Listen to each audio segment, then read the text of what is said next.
जादुई चक्की। एक बार की बात है, रामपुर गांव में दो भाई रहते थे। बड़े भाई का नाम विक्रम और छोटे भाई का नाम राघव था। विक्रम बहुत अमीर था, जबकि छोटा भाई राघव बहुत गरीब था। विक्रम अपने बड़े घर में अपनी बीवी बच्चों के साथ रहता था।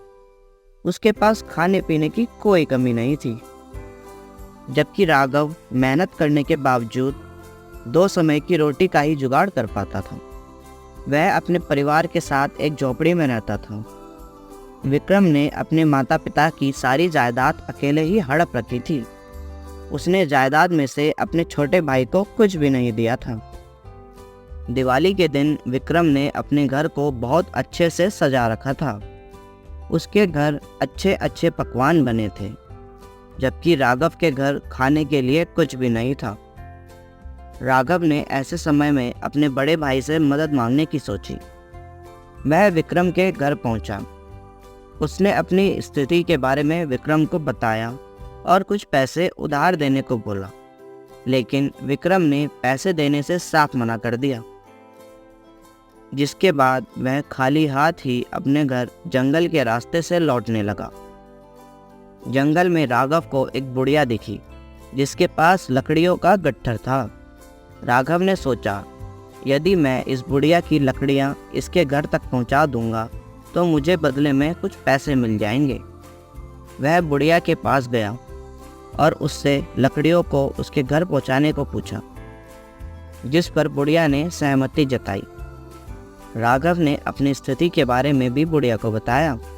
लकड़ियाँ बुढ़िया के घर पहुँचाने पर बुढ़िया ने राघव को मिठाई का डिब्बा दिया और कहा कि तुम यह मिठाई जंगल में बने गुफा में रहने वाले बोनों को दे आओ।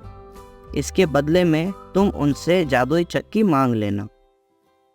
राघव ने ऐसा ही किया और मिठाई बोनों को देकर उनसे जादुई चक्की ले आया। बोनों ने चक्की देते हुए कहा कि तुम इससे जो मांगोगे वह मिल जाएगा। जब तुम्हें इस चक्की को रोकना हो तो इस पर लाल कपड़ा डाल देना। राघव खुशी खुशी वह चक्की अपने घर ले गया और अपनी बीवी को सारी बात बताई।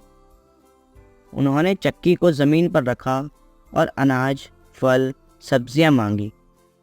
कुछ ही समय में सब चक्की से निकलता गया। उन्होंने जिसके बाद भरपेट अच्छा खाना खाया। राघव अब चक्की में से निकलने वाले अनाज को मंडी में ले जाकर बेचने लगा, जिससे वह कुछ ही समय में अमीर बन गया। उन्होंने नया घर भी बना लिया। जब यह बात विक्रम को पता लगी तो उसने सोचा, उसका छोटा भाई इतनी जल्दी अमीर कैसे हो गया। इसका पता लगाने के लिए वह एक दिन भोजन करने राघव के घर पहुंचा। खाने के बाद जब वह अपने घर जाने लगा तो उसने कुछ समय राघव के घर के बाहर छुपकर अंदर देखने लगा।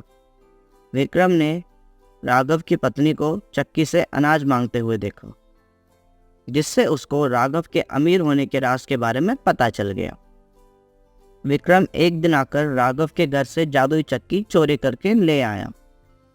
घर जाकर उसने अपनी बीवी को घर छोड़कर चलने को कहा। बीवी के पूछने पर उसने बाद में बताने को बोला। विक्रम अपनी बीवी बच्चों को लेकर नदी के रास्ते दूसरे गांव में जाने लगा।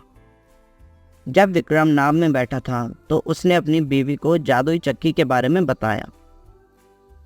उसने जादुई चक्की का प्रयोग करके दिखाने के लिए चक्की से नमक मांगा, जिससे चक्की में से नमक निकलने लगा। उनको चक्की को बंद करना नहीं आता था, जिससे नाव में पूरा नमक भर गया और विक्रम अपने परिवार के साथ नदी में डूब गया। राघव के पास अभी भी बहुत अनाज बचा हुआ था। उसने वह अनाज बेचा और मेहनत की, जिससे उसको अब चक्की की कोई ज़रूरत नहीं थी। वह अपने परिवार के साथ खुशी से रहने लगा। बच्चों, इस कहानी से हमें यह शिक्षा मिलती है कि हमें कभी भी लालच नहीं करना चाहिए।